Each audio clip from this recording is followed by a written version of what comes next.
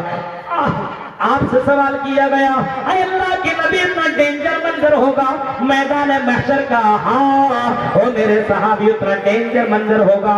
آپ صلی اللہ علیہ وسلم سے پوچھا گیا اللہ کے نبی وہ سایہ جس کا آپ نے ذکر کیا اس سایہ کے اندر کون لوگ ہوں گے؟ اور تم دنیا کے لوگوں. اب میں تم سے سوال کروں گا, اب یہی 7 سوالات تم سے ہوں گے. کیا وہ خوش نصیب لوگوں میں ہم ہیں کہ نہیں ہے؟ کیا ہمیں اور آپ کو وہ سایہ مل سکتا ہے کہ نہیں مل سکتا ہے؟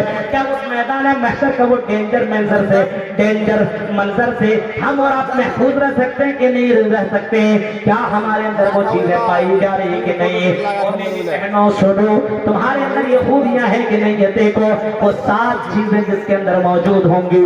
7 قسم کے لوگ اس سائے کے نیچے ہوں گے جس کو سورج کی گرمی نہیں لگے گی, جس کو پیاس نہیں لگے گی, جس کو اللہ تعالیٰ حوض کوثر کا پانی نبی اکرم کے ہاتھوں سے پلائے گا.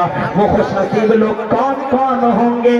آپ نے فرمایا, اللہ کے نبی صلی اللہ علیہ وسلم نے فرمایا وہ 7 قسم کے لوگ وہ ہوں گے. امام العادل, انصاف کرنے والا بادشاہ ہوگا, انصاف کرنے والا مکھیا ہوگا, انصاف کرنے والا ذمہ دار ہوگا. جس گاؤں اور سماج کا جو مکھیا ہوگا اگر وہ انصاف کرنے والا ہوگا تو اس کو بھی قیامت کے دن میدان محشر میں اس کو بھی وہ سایہ دیا جائے گا. آج انصاف کا جنازہ نکل گیا ہے, انصاف کا جنازہ, پیسہ دے دو وہ آپ کی طرف مکھیا بھی پلٹ گیا. بڑا کا آدمی بھی کتنا بڑا پیسہ والا اس کو بھی دے دو, انصاف کا جنازہ ختم.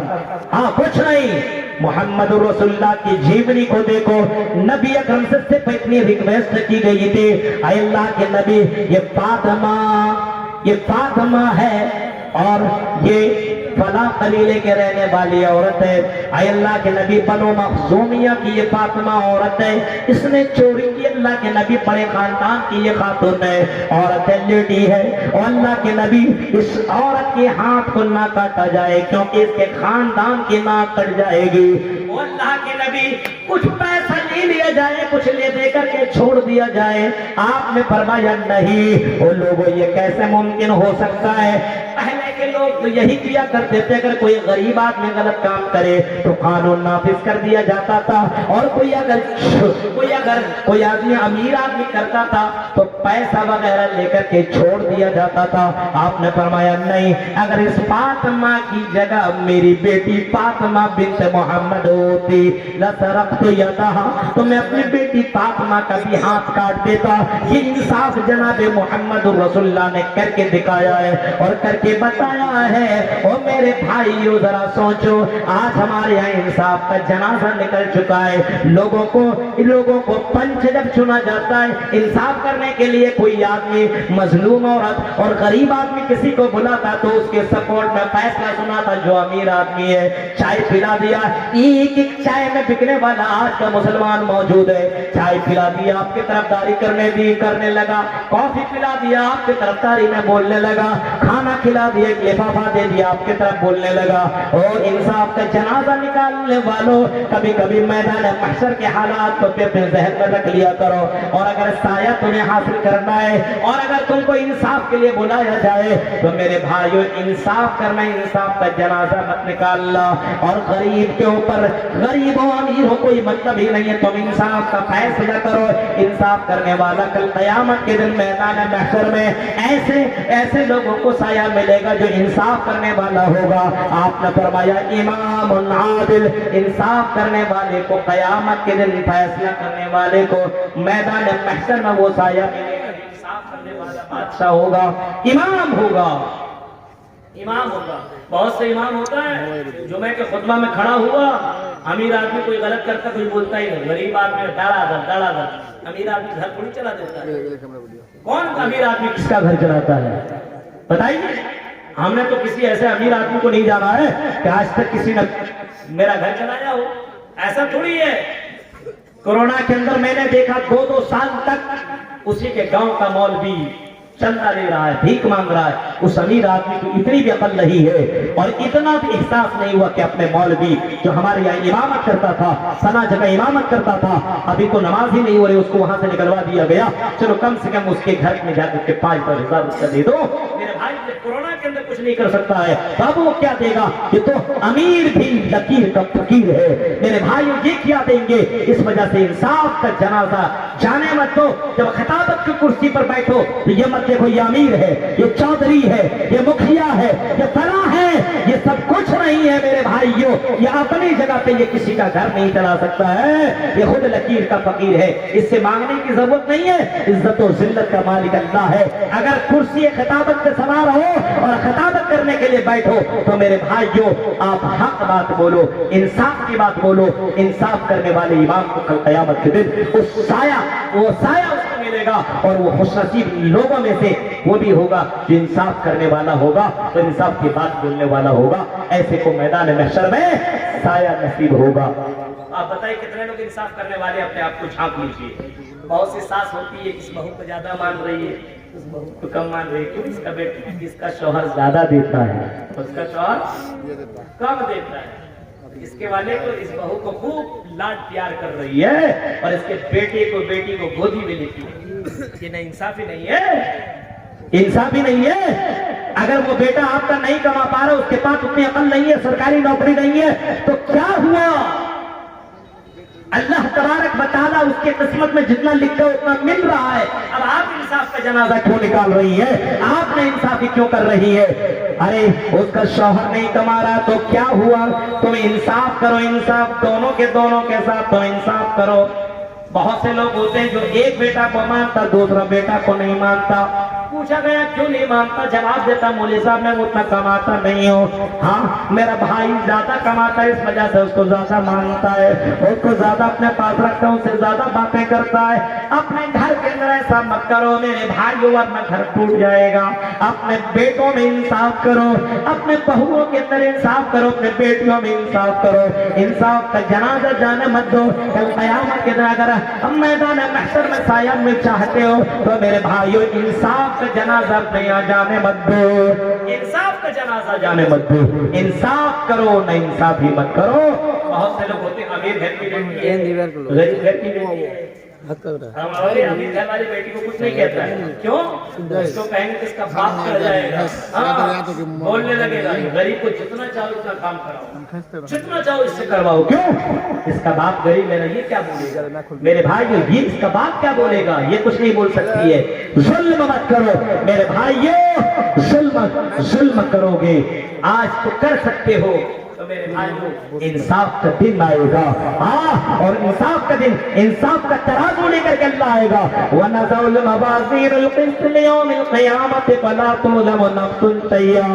ہاں قیامت کے دن انصاف کا ترازو اللہ تعالیٰ لے کر کے آئے گا، اور انصاف کا ترازو جو اللہ تعالیٰ لے کر کے آئے گا تو انصاف کی ترازو کے اندر اللہ تبارک و تعالیٰ انسان کے نیکیوں کو اور برائیوں کو رکھے گا۔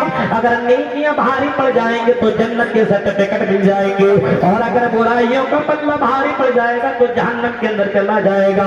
میرے پیارے ساتھیوں، وہ جہنم کا منظر میں نے کہیں بیان کیا، وہ تقریر کو آپ سن لینا۔ جہنم کے اندر جائے گا، آدمی چیخے گا، چلائے گا، 40 سال تک چیخے گا پانی کے لیے، لیکن اس جہنم کے اندر پانی دینے والا کوئی نہ ہوگا۔ میرے بھائیوں اس وجہ سے انصاف کرو، اگر انصاف کا دامن اپنے یہاں سے جانے مت دو۔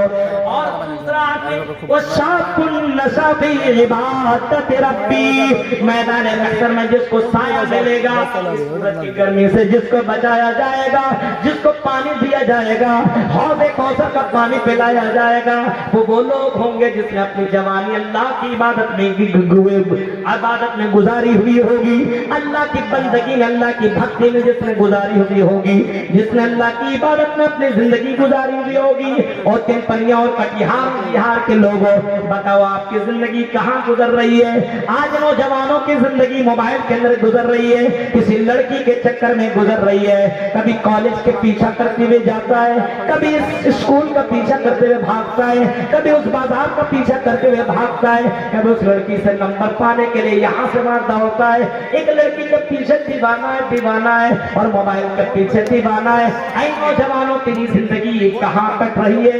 اپنی جوانی کو چیک کرو، یہ جوانی تمہیں بار بار نہیں ملے گی۔ اپنے بزرگوں سے پوچھو، ان بڈھوں سے پوچھو، ان بزرگوں سے پوچھو جس نے اپنی جوانی برباد کر دی، آج اسے پوچھو تیری جوانی ویسے گزری، تم آج کیا احساس کر رہے ہو؟ جوانی ملی ہے اس ٹھنڈی میں، ابھی اور ٹھنڈی آنے والی دسمبر کے مہینے میں بوڑھے حضرات کو کیسے نماز پڑھنے کے لیے آدمی وضو بنانے کے پانی چھو نہیں سکتے، ٹچ نہیں کر سکتے، اتنے زیادہ پریشان ہوتے ہیں۔ پانی چھوئیے، وضو بنائیے، نہا لیجیے، غسل کر لیجیے، نماز کھڑے کھڑے پڑھیے، رکوع قیام سب کچھ کر سکتے ہیں، لیکن بوڑھے آدمی بیٹھے بیٹھے نماز پڑھ رہا ہے، صحیح سے رکوع نہیں، سجدہ نہیں، صحیح سے وضو نہیں۔ وَشَابٌ نَشَأَ فِي عِبَادَةِ رَبِّهِ، جس کی جوانی اللہ تعالیٰ کی عبادت سے گزری ہوئی ہوگی، ایسے لوگوں کو اللہ تبارک و تعالیٰ عرش کا سایہ اور قیامت کے دن وہ سایہ اللہ تعالیٰ نصیب کرے گا جس کی جوانی اللہ تعالیٰ کی عبادت میں گزری ہوئی ہوگی۔ آج ہمارے جوانوں کی زندگیاں، ہاں ایک نہیں دو نہیں، بس آج کل تو مقابلہ چل رہا، تیری کتنی میری اتنی، 5 میری گرل فرینڈ ہے، وہ دوسرا کہتا ہے میری 6 ہے، تیسرا کہتا ہے 7 ہے، چوتھا کہتا ہے 8 ہے، 10واں کہتا ہے 9 ہے، اور کوئی کہتا ہے 10 20 لڑکیوں کو میں گھماتا ہوں، چکر لگاتا ہوں۔ کبھی یہ روزانہ ایک گرل فرینڈ کو بدلنے والے بھی لڑکے موجود ہیں۔ اے جوانی کو برباد کرنے والوں جوانوں، سنو، اپنی جوانی برباد مت کرو، اللہ کی عبادت میں اپنی جوانی لگاؤ، اور اگر تمہیں اپنی جوانی کو اللہ کی عبادت میں اگر لگانی ہو اور اللہ کی عبادت میں گزارنی ہو تو اے جوانوں شادی کر لو، ہاں اپنے بیویوں کے ساتھ زندگی گزارو، اپنے بیویوں کے ساتھ ملو گے، یہ بھی عبادت، اس کو بھی اللہ تعالیٰ نے عبادت قرار دیا ہے۔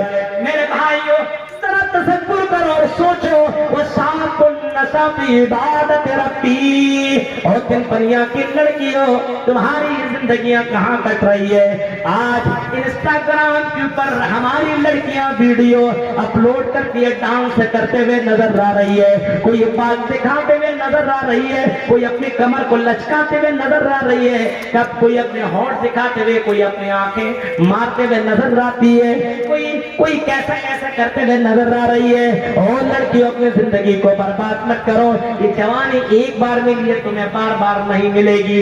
اپنی جوانی کے اوپر کنٹرول کرو، جس کی جوانی اللہ کی عبادت میں گزری ہوئی ہوگی وہ بھی سایہ اس کو بھی ملے گا۔ اب اپنے آپ کو چیک کر لو، کتنے جوانوں کی زندگی اللہ کی عبادت میں گزر رہی ہے، اللہ کی 5 وقت کی نماز نہیں پڑھ سکتے، عبادت میں گزر رہی ہے، 5 وقت عبادت نہیں، شراب پینے میں، انجوائے کرنے میں، گٹکا کھانے میں، مستی کرنے میں، بات کرنے میں، بھوجپوری گانا سننے میں، اور کس میں زندگی کٹ رہی ہے وہ تو خود جانتا ہی ہے۔ میرے بھائی جو ابھی تو گیم میں لگا ہوا، ابھی تو ایک اور ایپ نکلا ہوا ڈریم 11 وغیرہ، اس میں بھی لگا رکھا ہے۔ ایک آدمی کے بارے میں بتانے لگا، میرا دوست ارے بولی صاحب جمعے کی نماز پڑھنے گیا تھا، وہ اسی جمعے کی بات ہے، پڑھنے گیا تھا، اسی نے ہم کو بتایا کہ مولوی صاحب میرے بغل میں آدمی ڈریم 11 میں دیکھ رہا ہے، یہ کھلاڑی آؤٹ تو نہیں ہوا، یہ نہیں ہوا، یہ چیک کر رہا ہے میرا کتنا پوزیشن بڑھ رہا ہے، کتنا گھٹ رہا ہے۔ بتائیے جمعہ کا خطبہ چل رہا ہے، وہ کتنا بڑا گدھا ہے، سوچئے جمعے کے نماز سب دیکھ رہا ہے۔ عجیب مسئلہ یار، کون ہے؟ جانور سے بھی بدتر ہے، جانور سے بھی وہاں دیکھ رہا کروڑپتی بچہ نماز میں رکھا ہوا ہے، وہ دوست ہمارا ہے، میرے بھائی نام نہیں لینا چاہ رہا ہوں، اس نے ہم کو بتایا اور قسم کھا کر بتایا، مولوی صاحب اللہ کی قسم ایسا ہے یہ لڑکا کر رہا تھا۔ بتائیے، سوچئے میرے بھائی کو، تصور کیجئے حالات کتنے برے ہو چکے ہیں۔ عبادت بھی کرنے گیا، ہفتے میں ایک دن نماز پڑھنے گیا، وہ بھی ڈریم 11 میں لگا ہوا ہے یار، کیسا مسئلہ ہے، کتنا گڑبڑ ہے۔ بتائیے سوچئے، وَشَابٌ نَشَأَ فِي عِبَادَةِ رَبِّهِ، جس کی جوانی اللہ کی عبادت میں گزری ہوئی ہوگی، ایسے کو اللہ تعالیٰ سورج کی گرمی سے بچائے گا۔ سورج کی گرمی اگر آپ کو معلوم کرنا، جون اور جولائی میں بغیر جوتے چپل کے آپ نکل پڑو، بہت گرمی ہو اور جوتے چپل کے بغیر آپ نکلو گے, بغیر کپڑے کے آپ نکلو گے تو میرے بھائیوں ایک منٹ بھی زمین کے اندر رہ نہیں سکتے, اتنی گرمی ہوا کرتی ہے. دوڑتے ہوئے آپ بھاگ جاؤ گے. جس کے گھر کے اندر پلسترا کیا ہوا ہو, جس کے گھر کے اندر ڈھلائی کی ہوئی ہو, اس کے اندر چلیے تو آپ کے پیروں کے اندر چھالے پڑ جائیں گے. وہ سورج کی گرمی 9 کروڑ 30 لاکھ میل کی اونچائی کے اوپر جو سورج ہے اس کی گرمی کی یہ حالت ہے. اور جب 1 میل کے فاصلے پر ہوگا تو اس کے اندر پیر رکھے گا, کیا عالم ہوگا سوچ سکتے میرے بھائی. اس گرمی سے بچو, اس گرمی سے بچو. کوئی اے سی, کوئی کولر, کوئی پنکھا, کچھ نہیں. اس جوانی, جس کی جوانی بات میں اپنے جوانی کی بات گزارو. اور تیسرا آدمی وہ ہوگا وَرَجُلٌ قَلْبُهُ مُعَلَّقٌ بِالْمَسَاجِدِ. اور تیسرا آدمی وہ ہوگا, تیسرا شخص اور مرد عورت وہ ہوگا, وہ ہوں گے جو جس کی زندگی نماز میں, نماز کے انتظار میں مسجدوں میں لگا ہوا ہو.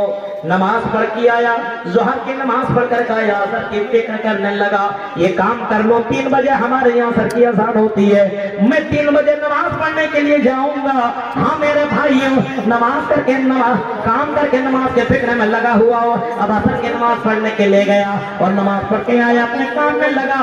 اب مغرب کا ٹائم بھی اسے معلوم ہے کتنے بجے مغرب کی اذان ہوگی, اور اسی وقت اپنا کام کر کے ریڈی رہتا, وضو بنا کر کے, کیونکہ مجھے مسجد میں جا کر کے نماز پڑھنی ہے. اب نماز پڑھ کے آیا, پھر مغرب بعد کام کے اندر لگا, پھر کام کرتا گیا, عشاء پر کام کیا, اسے معلوم ہے عشاء کی اذان اتنے بجے, عشاء تک کام کیا, پھر وضو وضا بنا کر کے مسجد میں پہنچنے کی تیاری میں لگ گیا. یا آدمی معلق بالمساجد, دل مسجد میں لگا ہوا ہو, رات میں سویا, الارم لگایا کہ صبح کے وقت اٹھنا ہے. ہمارے یہاں 4:45 میں اذان ہے. نوادہ جہاں پہ میں رہتا ہوں 4:45 میں اذان ہے. میرے موبائل کے اندر 5 الارم لگے ہوئے ہوں گے. میرے بھائی ذرا سوچو, اگر جس کا دل مسجدوں کے اندر لگا ہوا ہو وہ 4-5 الارم لگا کر کے چھوڑے گا, مجھے نماز پڑھنے کے لیے جانا ہے, مجھے مسجد جانا ہے. اب یہ الارم لگا لیتا ہے, دل مسجدوں میں لگا ہوا ہے. لیکن میرے ساتھیوں ذرا سوچئے, ایک لڑکی نے ایک لڑکے سے شادی کرنے کی اسی وجہ سے انکار کر دیا. جب اس لڑکے سے پوچھا گیا تمہارے یہاں فجر کی اذان کتنے بجے, کتنا بجے اذان ہے, لڑکی نے سوال کر دیا. لڑکی سے بہت سوال ہو رہا تھا, کیا پڑھے ہو, کیا پڑھے ہو, کتنا پڑھتے ہو, قرآن تم نے کتنا پڑھا, یہ تم نے کیا پڑھا, وہ تو تم نے کیا پڑھا ہے. لڑکی نے کہا میں ایک سوال کرتی ہوں, مجھے پسند ہے, آپ مجھ کو پسند کرتے, بولا ہاں. میرے سب چیز پسند ہے, بولا ہاں. تاکہ آپ کو ایک سوال میں کروں گی, اگر وہ سوال کا جواب دیں گے تو میں آپ سے نکاح کرنے کے لیے تیار, ورنہ میں آپ کو ریجیکٹ کر دوں. بولا پوچھئے کون سا سوال ہے. لڑکی نے ایک سوال کیا, یہ بتائیے آپ کے یہاں مسجد میں فجر کی اذان کتنے بجے, یہ سوال کر دیا کتنے بجے فجر کی اذان ہے. جواب نہیں دے پایا لڑکا, فجر کی نماز پڑھتا ہی نہیں.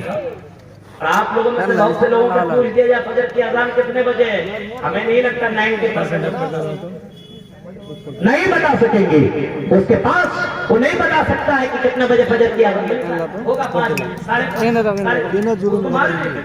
8 بجے سوتا ہے 12 بجے. میرے بھائیو, فجر کی اذان کی ہے, فجر کی نماز کی اہمیت جناب محمد رسول اللہ سے سن لو. آپ نے کبھی فرمایا تھا فجر کی 2 رکعت چھوڑو, سنت 2 رکعت اگر کوئی پڑھ لے تو میرے بھائیو آسمان و زمین کے اندر جتنی دولتیں ہیں ان تمام دولت سے بڑھ کر کے فجر کی 2 رکعت ہے. سوچ سکتے ہو. تو تیسرا خوش نصیب آدمی وہ ہوگا جس کا دل مسجدوں میں لگا ہوا ہو. اور چوتھا آدمی وہ ہوگا ورجلان تحابا بالله اجتمع علیہ وتفرقا علیہ.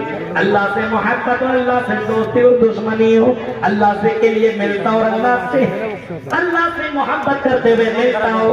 ہاں یہاں کٹیہار لوگوں سے, بہت سے لوگوں سے میرے تعلقات ہیں. اللہ کے لیے محبت ہے, کون سے بہت سے باتیں ہوا کرتی ہے, وہ بھی مجھ سے محبت کرتا, اللہ کے لیے کوئی لین دین نہیں ہے. ہاں جب ملتے ہیں تو اللہ کی محبت کے لیے ملتے ہیں. بہت سے لوگ آپس میں اللہ کے لیے ملاقات کیا کرتے ہیں. بہت سے جگہوں میں آتا جاتا ہوں, بہت سے بزرگ ہم سے ملاقات کرتے ہیں. مولوی صاحب آپ کی تقریریں صبح فجر میں لگا کر کے سنتا ہوں, رات میں بھی لگا کر کے سنتا ہوں. بڑی محبت ہے آپ سے, بڑی دعائیں دیتے ہیں. ایسے لوگ اللہ سے محبت کرنے والے, ان سے مجھے کوئی لالچ نہیں ہے. ان لوگوں لوگوں سے بھی مجھ سے کوئی لالچ نہیں ہے، مجھے ان سے کوئی لالچ نہیں ہے، میں بھی اللہ سے محبت کے لیے ان لوگوں سے ملتا ہوں اور جدا ہوتا ہوں تو اللہ کی محبت کے لیے۔ ایسے لوگوں کو بھی قیامت کے دن میدان محشر میں ایسے لوگوں کو بھی سایہ ملے گا۔ اور پانچواں آدمی وہ ہوگا وَرَجُلٌ طَلَبَتْهُ امْرَأَةٌ ذَاتُ مَنْصَبٍ وَجَمَالٍ فَقَالَ إِنِّي أَخَافُ اللَّهَ۔ پانچواں آدمی وہ ہوگا جس کو کوئی خوبصورت لڑکی، کوئی بہت ہی زیادہ خوبصورت، بہت ہی خوبصورت لڑکی، بیوٹیفل لڑکی، سندر لڑکی دعوت زنا دے، بہت ہی خوبصورت اپنے علاقے میں چرچت لڑکی ہو، جس کی خوبصورتی بہت ہی زیادہ چرچت میں ہو، اور وہ لڑکی دعوت زنا دے، اور ایسے لڑکیوں سے کہا جائے انی اخاف اللہ، میں اللہ سے ڈرنے والا ہوں، تو ایسے لوگوں کو بھی اللہ تعالیٰ قیامت کے دن میدان محشر میں سورج کی گرمی سے ایسے لوگوں کو بھی بچائے گا۔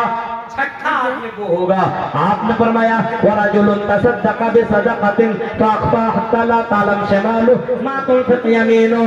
چھٹا وہ ہوگا اللہ کے راہ میں خرچ کیا ہو، دائیں ہاتھ سے کیا ہو تو بائیں کو پتہ نہ چلے، بائیں سے کیا ہو تو دائیں کو پتہ نہ چلے۔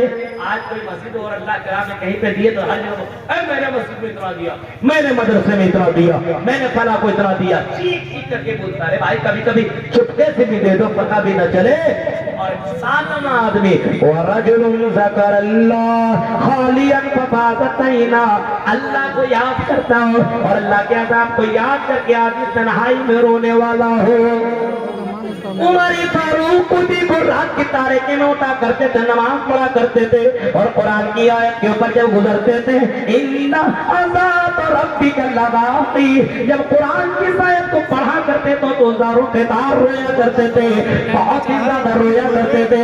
حضرت عمر بن عبدالعزیز بھی بہت زیادہ رونے والوں میں سے تھے، حضرت ابو بکر بھی بہت زیادہ رویا کرتے تھے، محمد رسول اللہ اتنا زیادہ رویا کرتے تھے اللہ کے نبی قرآن کی آیت جب جہنم کی آیتیں پڑھتے تھے آپ سے پوچھا گیا کہ اللہ کے نبی آپ بہت جلدی بوڑھے ہو گئے، آپ نے فرمایا جہنم کی آیتوں کو جب میں پڑھتا ہوں تو جہنم کی آیتوں نے مجھے بوڑھا کر دیا ہے اور قیامت کے منظر میں مجھے بوڑھا کر دیا ہے۔ میرے پیارے ساتھیو، اللہ کے عذاب کو یاد کرو، یہ دنیا کی زندگی ختم ہونے والی ہے، یہ دنیا فانی ہونے والی ہے، یہ دنیا تباہ ہونے والی ہے، اس زندگی کی کوئی قیمت نہیں ہے، کوئی بھروسہ نہیں ہے، یہ دنیا فانی ہے، اس دنیا کی تیاری کرو، یہ دنیا کبھی بھی فانی نہ ہوگی، کبھی بھی ختم نہ ہوگی، اس دنیا کی تیاری کرنے کی